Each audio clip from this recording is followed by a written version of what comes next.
आदाब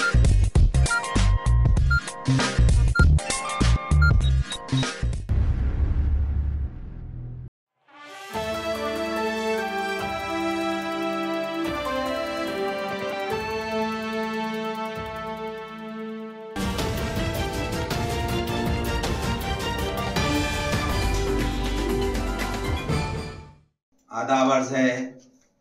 एडियन उर्दू खबरनामे में आपका खैर मकदम है। मैं हूं सिद्दीकी मोहम्मद अजहर।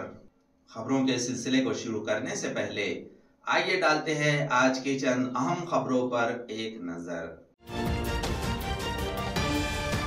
पीएचडी के ज़िम्मे में काबिल एतराज़ बयान देने वाले अजीत पवार नायब वज़ीर आला के ओहदे से इस्तीफा दें।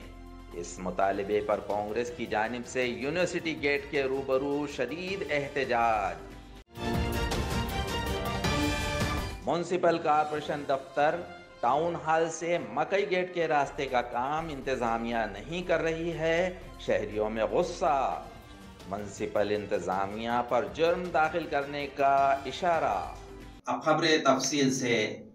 नायब वज़ीर आला अजीत पवार ने रिसर्च स्टूडेंट्स के बारे में काबिल एतराज़ बयान देने के बाद शहर के doctor Baba Saheb Ambedkar university gate के रूबरू कांग्रेस पार्टी की जानिब से पवार के खिलाफ एहतजाज करते हुए इस्तीफा दे ऐसा मुतालबा किया गया है। अजित पवारांचा राजीनामा घेतलाच पाहिजे, घेतलाच पाहिजे, घेतलाच पाहिजे। अजित पवार हाय हाय, अजित पवार हाय हाय। पीएचडी जैसी तालीम के शोबे में सबसे अजीम डिग्री के ज़िम्मे में काबिल एतराज़ बयान देने पर नायब वज़ीर आला अजीत पवार के खिलाफ औरंगाबाद शहर ज़िला कांग्रेस कमेटी की जानिब से जुमेरात को डॉक्टर बाबा साहेब अम्बेडकर मराठवाड़ा यूनिवर्सिटी के गेट के रूबरू शदीद एहतजाज किया गया। इसमें शहर ज़िला कांग्रेस कमेटी के सदर शेख यूसुफ, रोज़गार के रियासती सदर योगेश मसलगे, साबिक हाउस लीडर इकबाल सिंह गिल, शहर ज़िला कांग्रेस कमेटी के नायब सदर डॉक्टर अरुण शेर साठ, शहर ज़िला कांग्रेस कमेटी के नायब सदर आकिफ रजवी, शहर ज़िला कांग्रेस कमेटी के सेक्रेटरी अनीस पटेल, शहर ज़िला कांग्रेस कमेटी के तर्जुमान नीलेश अम्बेवाड़ीकर, शहर कांग्रेस के तर्जुमान मसरूर खान, इदरीस नवाब, मुद्दसर अंसारी वगैरह मौजूद थे। मी सगळ्यात अगोदर भाजप अजित पवारचा या वक्तव्यावर निषेध करतो आणि त्यांनी राजीनामा द्यावा। आमची मागणी आहे शहर जिल्हा काँग्रेस कमिटीतर्फे अजित पवारांनी राजीनामा द्यावा, कारण ते 10वी पास आहे। आम्हाला कळत नाही ते अर्थ खाता कसं सांभाळत आहे, म्हणून त्यांनी ताबडतोब राजीनामा द्यावा। हे अनपढ सरकार आणि भ्रष्ट सरकार भाजप सरकार हा शिक्षणाचा विरोधी आहे असं आम्ही समजतो। जे व्यक्ती विशेष म्हणजे जे व्यक्ती 10वी पास आहे असे व्यक्ती जर का पीएचडी करणाऱ्या विद्यार्थ्यांबद्दल बेताल वक्तव्य करत असेल तर याचा सर्वप्रथम मी निषेध करतो। पीएचडी म्हणजे यांना कळतं काय? पीएचडी करण्यासाठी बीए एमए केल्यानंतर पीएचडी येते। पीएचडी 5 वर्ष करून विशेष म्हणजे की या राज्य सरकारमध्ये अनेक आमदार मंत्री हे पीएचडी धारक आहे। यांनी केवळ विद्यार्थ्यांचा अपमान केला नसून ज्यांनी पीएचडी केली सर्व पीएचडी धारकांचा यांनी अपमान केलेला आहे। मी या ठिकाणी यांचा तीव्र शब्दात असा निषेध करतो की याच्यानंतर यांनी अशी बेताल वक्तव्य केलेली नाही पाहिजे आणि पीएचडी करणाऱ्या विद्यार्थ्यांची यांनी भावना दुखावलेली नाही पाहिजे। यांनी तत्काळ संपूर्ण पीएचडी करणाऱ्या राज्यातील विद्यार्थ्यांची माफी मागावी आणि त्यांनी तत्काळ राजीनामा नाही दिला तर आम्ही याच्यापेक्षा तीव्र आंदोलन या ठिकाणी करू। म्युनिसिपल कॉर्पोरेशन से वॉकिंग डिस्टेंस पर टाउन हॉल से बेगमपुरा रास्ते के काम गुज़िश्ता कई माह से इल्तिवा में पड़ा है। मुकामी शहरी बेजार हो गए हैं। हमारे नुमाइंदे देव राजड़े ने शहरियों से बातचीत की। महानगरपालिका मात्र आपण या महानगरपालिकेचा भोंगळ कारभार जर पाहिला तर एक वर्षभरापासून या रस्त्याची मंजुरी झालेली आहे। मात्र आपण या ठिकाणी जर पाहिलं तर गेल्या वर्षभरापासून या ये जा करणाऱ्या नागरिकांना नाहक त्रास या ठिकाणी सहन करावा लागत आहे। काही हाकेच्या अंतरावर जर पाहिलं तर ही महानगरपालिका आहे आणि तब्बल 1 किलोमीटरचा हा रस्ता आहे। या रस्त्याचा दुपदरीचं काम भूमिपूजन करण्यात आलेलं होतं। मात्र आपण हे जर मुख्य रस्ता जर पाहिला तर हा ऐतिहासिक शहरातील असलेली बीबीचा मकबरा ह्या मोबगऱ्याकडे हा रस्ता आहे. पण मात्र या रस्त्याची कशा पद्धतीने दुर्वासा झालेली या ठिकाणी दिसून येईल. ड्रेनेजसुद्धा फुटलेले या ठिकाणी आहे. मात्र गेल्या अनेक महिन्यापासून या स्थानिक नागरिक जे आहेत या रस्त्याची लवकरात लवकर चालू करावा अशा मागणीला सुद्धा या ठिकाणी सांगण्यात आलं आहे. मात्र आपण जर पाहिलं तर या सध्या कोणताही या ठिकाणी रस्त्याची दुरवस्था पाहिली तर खूप बिकट सध्या झालेली आहे. मध्यचे आमदार जे आहेत प्रदीप जयस्वाल यांच्या मतदारसंघातील हा रस्ता आहे. मात्र 2 वेळेचं भूमिपूजन होऊन सुद्धा या रस्त्याला सुरुवात झाली. मात्र ही पण सध्याची स्थिती काय आहे हे बोलकं चित्र आपल्या सध्या या ठिकाणी दिसून येईल. आपण जर काही या ठिकाणी स्थानिक नागरिक या ठिकाणी आहेत आणि यांनी सुद्धा ही मागणी वारंवार लावून धरलेली आहे. मात्र ह्या रस्त्याचे काम करून झाले. कधीपासून मागणी होत होते आणि नेमकं स्थिती काय आहे सध्या रस्त्याची? सध्याची स्थिती फार बिकट आहे. ह्या रोडचं जे सुरुवात झालेली आहे कामाची 2 वेळेस याची भूमिपूजन झालेलं आहे रोडचं आणि 1 वर्षाचा कालावधी लागलेला आहे. फक्त 1000 मीटरचा रस्ता आणि त्याला 1 वर्ष व्हायला लागलं. अजून काही याचं डेव्हलपमेंट झालेच नाही. रोडचं काम परिपूर्ण झालेलंच नाही. एकतर रोड निकृष्ट दर्जाचे झालेले असून काम झालेलं आहे आणि गेंड्याच्या कातडीचे अधिकारी का इथून सर्व सकाळी मॉर्निंग वॉकला जाता पण ह्याच्याकडे कोणी लक्ष देत नाही. आता तुम्ही पाहिलं असेल इथं अर्धवट काम करून त्यांनी सोडलेलं आहे. किती वयस्कर लोक इथून पडलेले आहेत, मुलं पडलेले आहेत. कोणाचंही काही लक्ष देईना. तर स्मार्ट सिटी योजनेअंतर्गत हा रस्ता सुरू करण्यात आला होता. काही 2 ते 3 महिने याची कालावधी होती, ती संपलेली आहे. कॉन्ट्रॅक्टरला जे शासनाच्या नियमानुसार जे दंड लावायचा होता तो दंड लावलेला नाही. आणि दुसरी गोष्ट म्हणजे हा रस्ता ऐतिहासिक रस्ता असून आणि त्याला ना कमिशनर किंवा सहाय्यक आयुक्त कोणीच लक्ष देत नाही. कमिशनरसुद्धा 3 वेळेस या रोडनं जातात येतात, त्यांचं पण लक्ष नाही आहे. सुधीर जोशी जे आहे स्मार्ट सिटीचे त्यांच्या अंतर्गत हा काम येतो, त्यांच्या अधिकारीखाली काम येतो. त्यांनी AG कन्स्ट्रक्शनला काम दिलेलं पूर्ण शहराचं 183 कोटीचं काम दिलेलं आहे. त्या 283 कोटीचं काम दिलेलं आहे. त्यातील 200 कोटी त्यांनी उचललेले आहेत.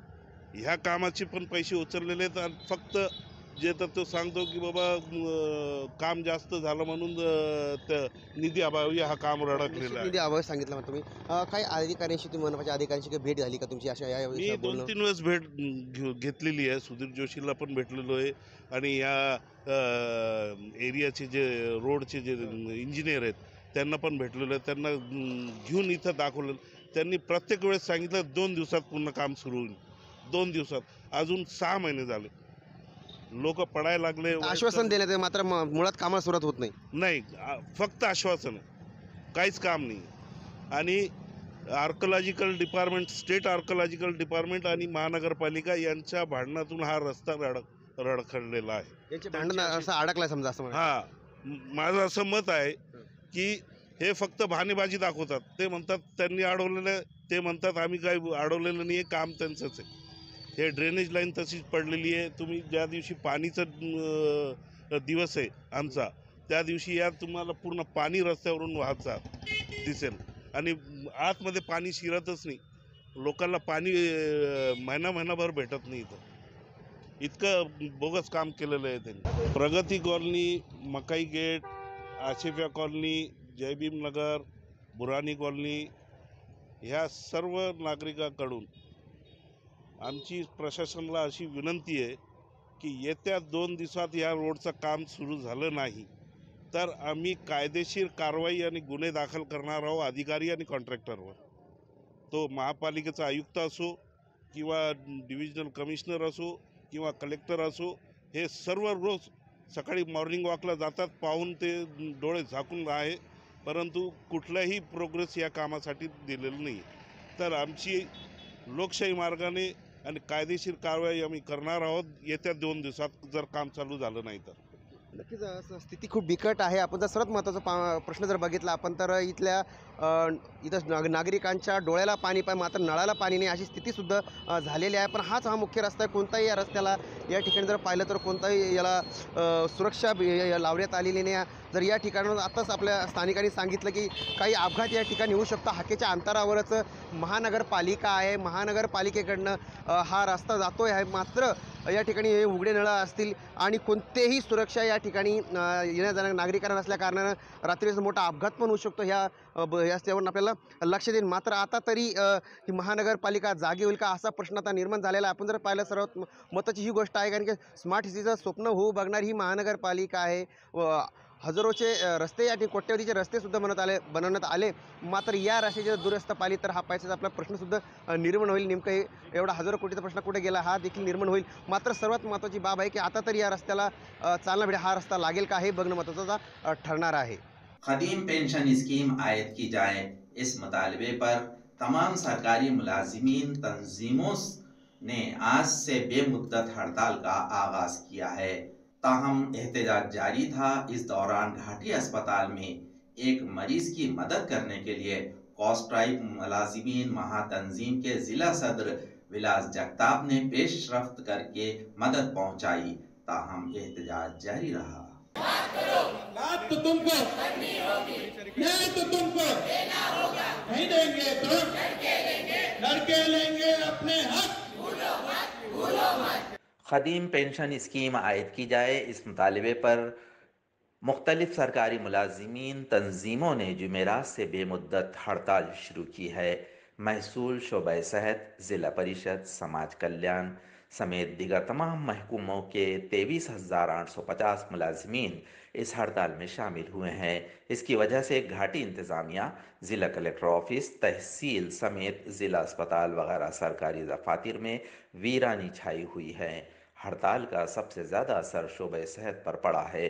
घाटी और ज़िला सिविल अस्पताल के मुलाजिमीन हड़ताल पर जाने की वजह से मरीजों को दिक्कतों का मुकाबला करना पड़ रहा है. आमची प्रमुख मागणी आहे जुनी पेन्शन योजना जी शासनाने लवकरात लवकर लागू करावी. आपण बघितलं असेल सुकाणू समितीची काल बैठक पार पडली पण त्यामध्ये ठोस आश्वासन असं शासनाने काहीही दिलेलं नाही. त्यामुळे आम्हाला बेमुदत संपावर जावं लागलेलं आहे आणि ही वेळ शासनानेच आणलेली आहे. सध्या अधिवेशन सुरू आहे. अधिवेशनामध्ये सरकारने जाहीर करावं जुन्या पेन्शन आम्ही देतो म्हणून. त्यावेळेस आम्ही या संपाबद्दल काहीतरी विचार करू. काल जर शासनाने मनात आणलं तर शासनाला अवघड असं काहीच नाहीये. पण शासनाचं वेळ काढू धोरण आहे आणि काल आमची जी मीटिंग मुख्यमंत्र्यांबरोबर उपमुख्यमंत्र्यांबरोबर झाली. खरं तर 3 जण पण त्या ठिकाणी महोदय होते आणि तिघांनी विचार करून हा प्रश्न तातडीने सोडवायला पाहिजे होता. आणि कर्मचाऱ्यांमध्ये जो असंतोष आहे त्याचा म्हणजे कारभारावर पण परिणाम होतो ना आणि त्याचा त्रास जनतेला पण होतो याची पण आम्हाला जाणीव आहे. हा प्रश्न जर काल सुटला असता तर राज्य सरकारी कर्मचाऱ्यांना संप करण्याची हौस नाही. दरियासना हड़ताल के पहले ही दिन घाटी अस्पताल के ओपीडी में आए एक मरीज को व्हील चेयर फराहम नहीं हो रही थी. इसी बीच इस मरीज के रिश्तेदार खातून आंखों में आंसू लाकर मदद की अपील कर रही थी. ये मंजर कॉस्ट ट्राइब मुलाजिमीन महातंजीम के ज़िला सदर विलास जगताप ने देखा और उन्होंने हड़ताल में शामिल हुए घाटी मुलाजिम को फ़ौरन मदद के लिए रवाना किया. इस तरह इस मरीज़ को वक्त पर व्हील चेयर फराम हो गई और इस खातून की मदद की गई. आपल्या आंदोलनामध्ये एक रुग्ण त्यांचे नातेवाईक एक अडचण घेऊन आलेले. त्या अडचणीसाठी मी आपल्या कर्मचाऱ्यांमधून 1-2 कर्मचाऱ्यांना विनंती करतो की त्यांनी यांच्यासोबत जाऊन यांच्या रुग्णाचे काय परिस्थिती आहे काय हवं आहे ती पूर्ण करावं एवढी विनंती करतो. आपल्या कर्मचाऱ्यांमधून 2 कर्मचारी कोणी पण. ताहम इसके बाद एहतजाज जारी रहा. शासकीय कर्करोग रुग्णालय तसेच शासकीय दंत महाविद्यालय आणि शासकीय वैद्यकीय महाविद्यालय व रुग्णालय या विभागातील सर्वच वर्ग 3 वर्ग 4 कर्मचारी हे आज संपात सहभागी झालेले आहेत. हा मुळात फक्त संभाजीनगरचं वैद्यकीय महाविद्यालयाचा प्रश्न नसून हा संपूर्ण महाराष्ट्र शासनाचे जितके शासकीय नोकर आहेत तितक्यांचा प्रश्न आहे. आणि जोपर्यंत शासन आमच्या मागण्या पूर्ण करत नाही आमची प्रमुख मागणी एकच आहे की जुनी पेन्शनसाठी आमच्यामध्ये विविध संघटनेचे सगळे पदाधिकारी आम्ही एकवटलो आहे आणि आम्ही सर्व मिळून एकाच मागणीसाठी शासनासोबत आमचे भांडण चालू आहे. आणि जोपर्यंत आम्हाला आमच्या वरिष्ठांचे जे काही आदेश येत नाही, आमचे वरिष्ठ शासनासोबत चर्चा करत आहेत आणि जोपर्यंत ते चर्चेला पूर्णविराम लागत नाही तोपर्यंत आम्ही आमच्यावर सोपवलेल्या ज्या जबाबदाऱ्या आहेत त्या आम्ही पार पाडत आहोत. शासन वेळोवेळी आम्हाला खोटे आश्वासनं देत आहेत आणि त्यामुळे आम्ही आता सगळेच कर्मचारी जाम वैतागलेलो आहोत आणि आम्ही आता यापुढे कोणतंही आंदोलन, आमचं हे आंदोलन सक्सेस होईल तेव्हाच आम्ही आमचे माघार घेणार आहोत. नाजरीन, अब वक्त हो चला है एक मुख्तसर से वक्फे का. वक्फे के बाद जल्द हाजिर होते हैं. देखते रहिए एडीएन उर्दू न्यूज.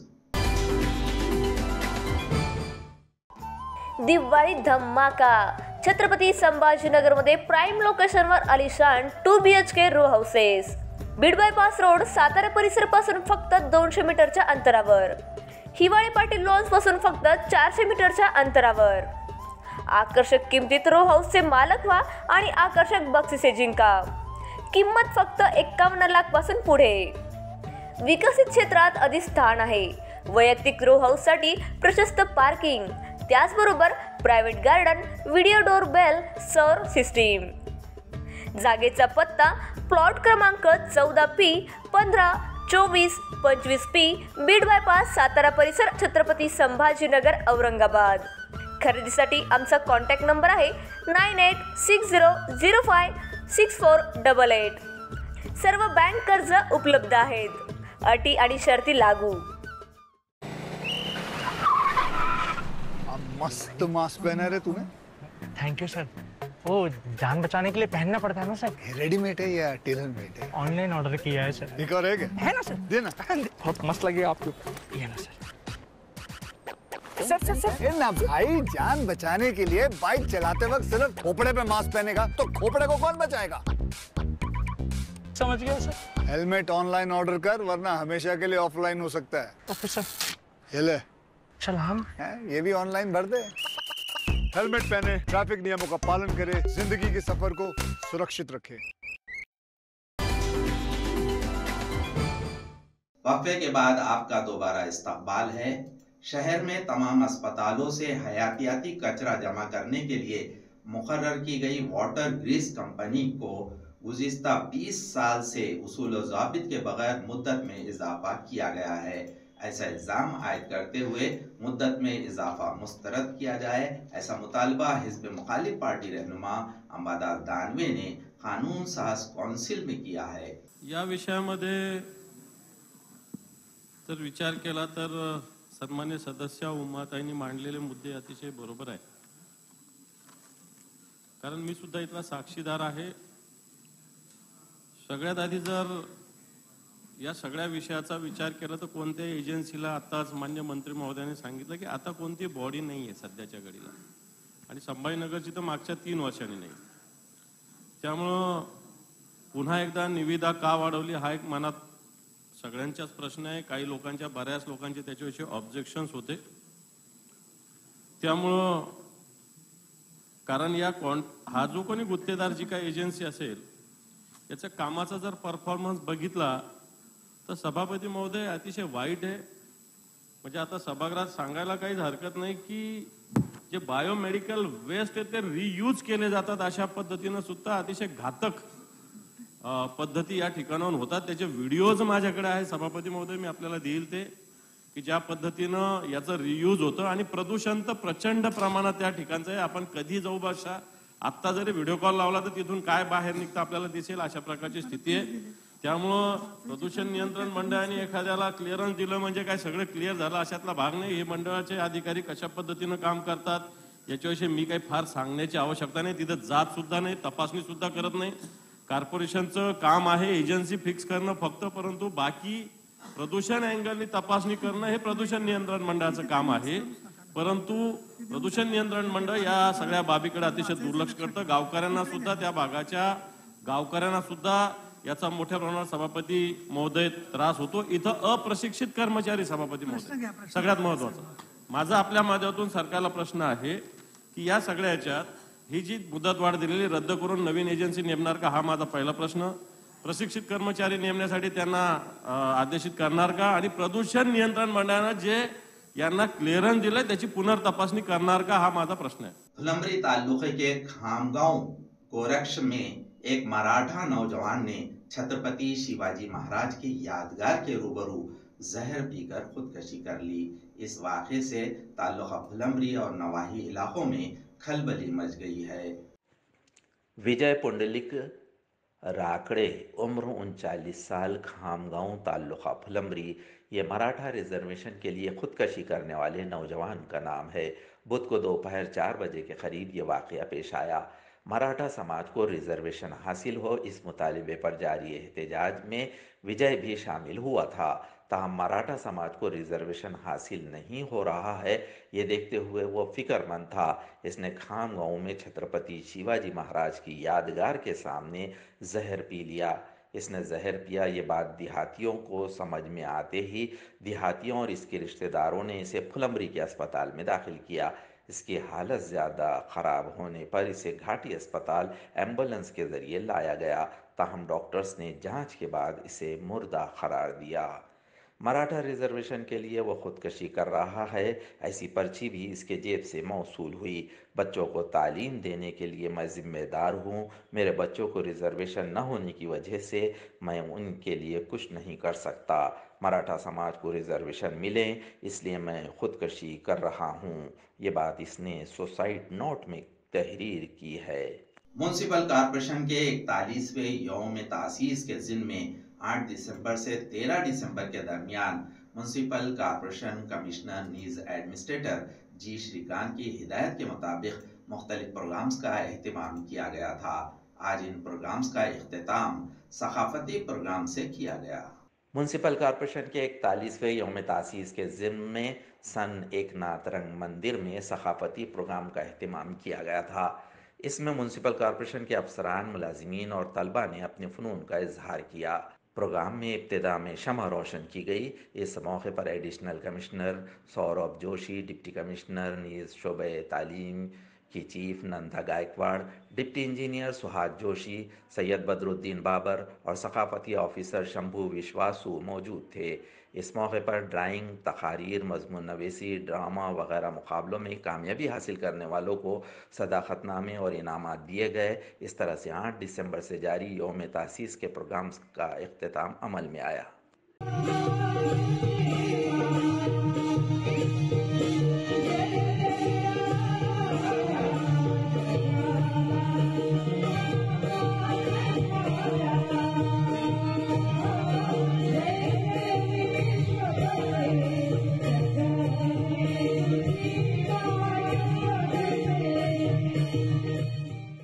फुलंब्री तालुके में वड़ौद बाजार में जिला परिषद स्कूल के अहाते में बड़े पैमाने पर दरख्तों की कटाई की जा रही है।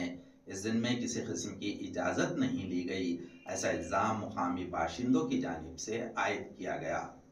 फुलंब्री तालुके में वड़ौद बाजार गांव में जिला परिषद स्कूल के अहाते में दरख्तों की कटाई की जा रही है। इस मुकाम पर तामीरी काम किया जा रहा है। बड़े पैमाने पर गुज़िश्ता 2-3 यौम से दरख्तों की कटाई की जा रही है। ताहम दरख्त तोड़ने के लिए इंतज़ामिया से किसी किस्म की इजाज़त नहीं ली गई, ऐसा इल्ज़ाम मुकामी शहरियों ने आयद किया। इस मुकाम पर स्कूल के कमरे तामीर किए जा रहे हैं। ताहम दरख्तों की कटाई पर मुकामी बाशिंदों ने नाराज़गी का इजहार किया है। खबरों के सिलसिले को ख़त्म करने से पहले आइए डालते हैं आज की चंद अहम खबरों पर दोबारा एक नज़र। पीएचडी के ज़िम्न में काबिल एतराज़ बयान देने वाले अजीत पवार नायब वज़ीर आला के ओहदे से इस्तीफ़ा दें। इस मुतालिबे पर कांग्रेस की जानिब से यूनिवर्सिटी गेट के रूबरू शदीद एहतजाज। म्यूनसिपल कॉरपोरेशन दफ्तर टाउन हॉल से मकई गेट के रास्ते का काम इंतजामिया नहीं कर रही है, शहरियों में गुस्सा। म्यूनसिपल इंतजामिया पर जुर्म दाखिल करने का इशारा। नाजरीन, इसी के साथ आज की खबरें खत्म होती हैं। कल दोबारा हाजिर होंगे चंद नई खबरों के साथ। देखते रहिए एडीएन उर्दू न्यूज़, आवाज़ हर दिल की।